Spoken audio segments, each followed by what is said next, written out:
les rideaux sont tombés sur la deuxième session de la cour d'assises de Bamako.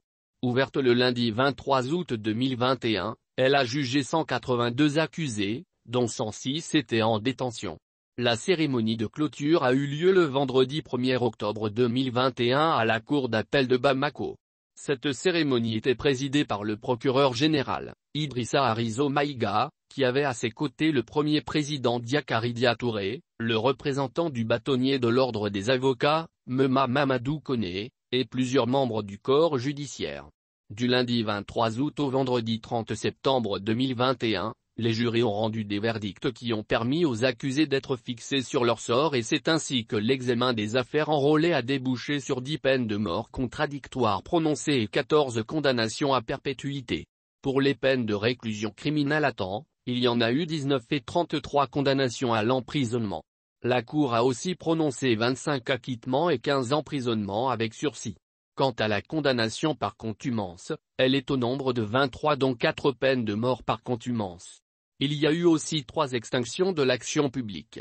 Par ailleurs, 12 dossiers ont été renvoyés à une prochaine session, notamment 4 affaires de traite de personnes sont renvoyées à la session spéciale sur le terrorisme.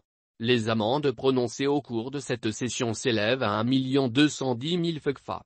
S'agissant des dommages-intérêts décidés par la Cour, ils sont estimés à plus de 73 millions de FCFA. Les remboursements s'élèvent à plus de 131 millions de FCFA.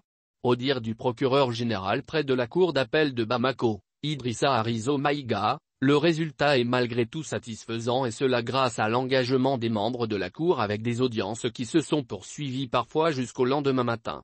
Il a aussi salué l'engagement du barreau et la veille courageuse de la sécurité, constituée de militaires, de la gendarmerie nationale et de la garde nationale. Les surveillants de prison, aux greffiers et secrétaires des greffes, au parquet, huissiers et commissaires de justice, ont tous été remerciés pour l'effort consenti pour la réussite de cette session.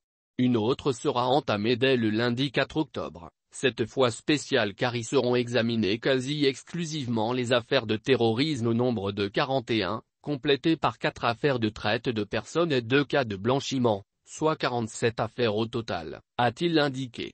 À l'entendre, c'est pour donner plus de lisibilité et de visibilité à ces affaires qui, malgré leur importance en nombre à toutes les sessions, ne sont pas perçues comme telles car elles sont englouties par des affaires ordinaires beaucoup plus nombreuses. La cour d'assises spéciale va durer près d'1 mois. Le représentant du barreau, à savoir Mema Mamadou Koné, a pour sa part promis que le barreau jouera sa partition parce que c'est un service public. La session spéciale qui va débuter doit passer comme un message fort pour les présumés terroristes, a-t-il signalé.